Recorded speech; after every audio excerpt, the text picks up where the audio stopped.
Going back to a topic we discussed already a little bit, and this was the Bob Myers disgusting pitch, and he said on there that nobody watches more basketball than LeBron James. He's watching basketball in February, and he studies the players, and Rich Paul adds in to the already disgusting glaze fest. That's facts.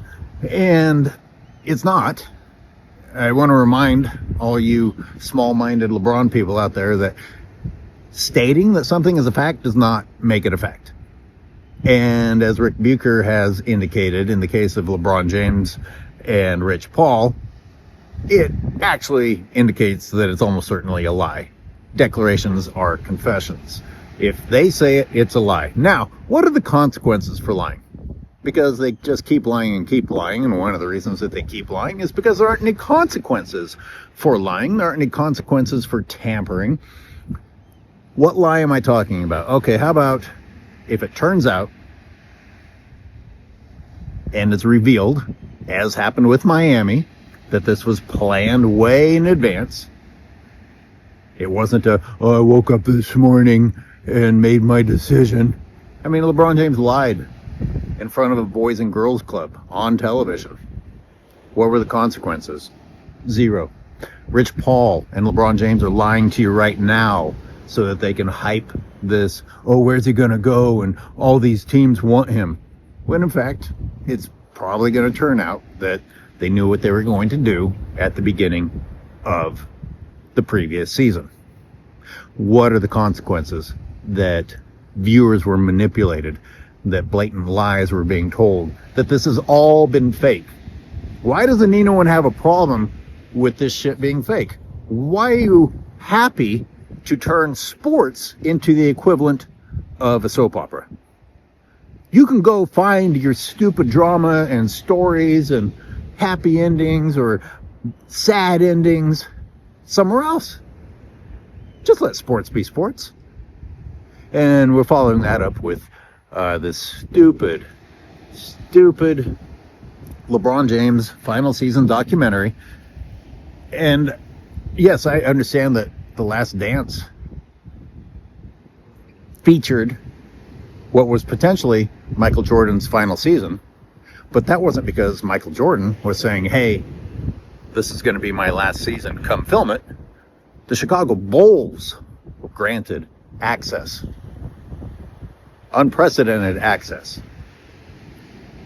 When you hear them talk about the LeBron James documentary, you hear them say, LeBron James has given permission. Well, who the fuck is LeBron James to decide whatever team he's on has to go through this versus the team making the decision? How about the entire league? How about all the fans and this fucking nonsense film crew that's going to go around everywhere?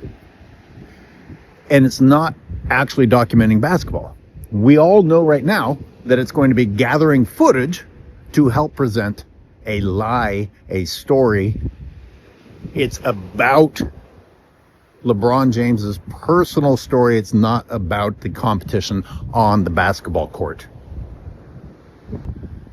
Many of you are okay with this because the only thing you care about is LeBron James, the story of LeBron James. You don't even care about basketball, and you don't care about winning because when he doesn't win, you make excuses for it. But if he does win, you're like, oh, good for LeBron James, my glorious king. This is why you people are cult members and not sports fans. Go do your cult shit somewhere else and let sports be left to sports fans. I got to keep harping. This is about him. It's not about sports. At least with The Last Dance. It was about sports, but had some interesting sub-stories that came along with it. This is just scripted. This is literally manipulating the game of basketball to make a fake documentary about a fake player. It's like pretending that LeBron James made father and son history in some sort of an organic manner with the Bronny James drafting. It was completely manipulated. That's not real history. You keep changing everything. You keep changing the integrity of the game. You keep making teams suffer rather than win for the glorification of LeBron James' story. Whatever team LeBron James is going to, he's not going to help them. It's about the story. When exactly did we become okay with that? Fuck the team. As long as that player has a nice story. Oh, I don't care how someone got into the league. I just like the story. What's that? Oh, players who actually deserved to live their dream and be drafted to the NBA didn't get to because of somebody's story. I'm okay with that because I'm a member of the cult of that story. You think it'll be included in the documentary how many times LeBron James lied or manipulated franchises? Like the decision, are they going to go back to pretending like it was honestly a difficult day of the announcement decision? I mean, The Last Dance exposed bad things that Jordan did, but none of them were as bad as to just fake an entire reality for the sake of manufactured basketball player's career. Michael Jordan made some mistakes in his personal life in the course of an amazing basketball career. LeBron James was a mistake. Very different. When it is revealed, and it will be revealed, that all these storylines about LeBron James being wanted at this age, which is probably why Rich Paul repeats it in every interview he goes to, just making sure that there's clips to be used in the documentary. He's still wanted at age 42, and I think that that's amazing. That speaks volumes.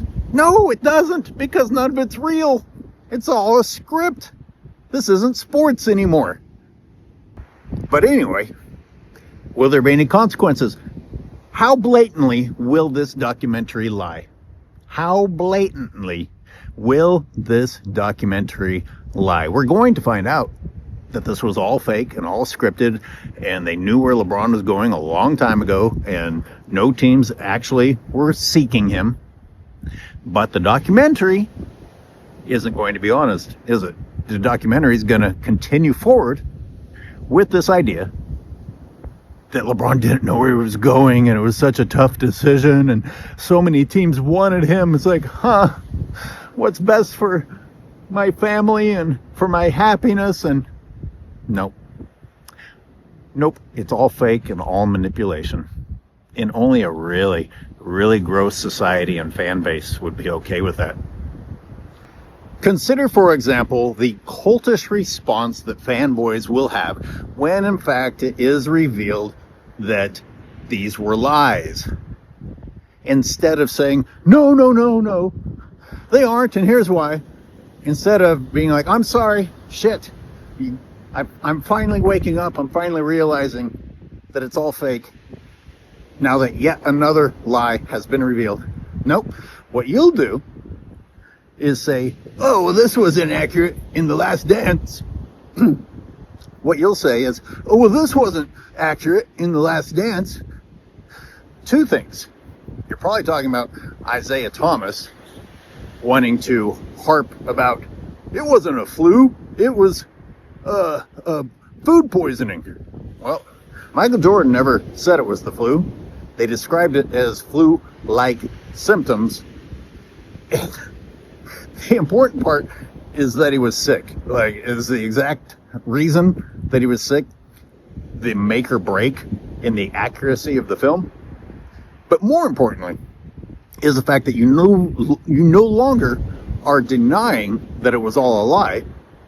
You're just trying to justify that it was a lie by pointing out a potential flaw with something else, which means you don't have any integrity. You don't have a problem with the fact that what you support is a lie, as long as you can find some sort of way to wiggle around excusing the fact that you're okay with lies. Uncommon asked if they will include 2011 in the documentary.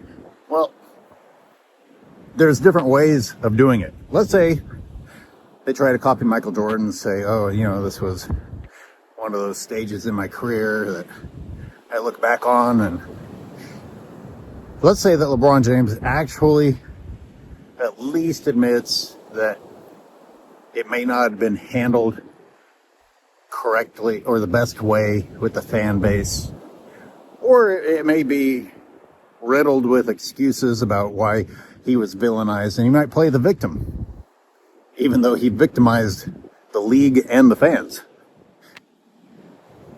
But even if they include some of that, that's different than whether or not they include that the decision, the nature of the decision, the timing of the decision was completely false. Very different. You can talk about 2011 while leaving out the truth. In fact, you can leave out just about anything or reshape it depending on who you sit in front of the camera and the script that you have them read. Do not underestimate the power of editing, combined with the power of a really stupid population. Willingly stupid. Does that sound a little bit nicer? If I make it sound like you're capable of being intelligent if you were to try to be, but the reality is you're not even interested.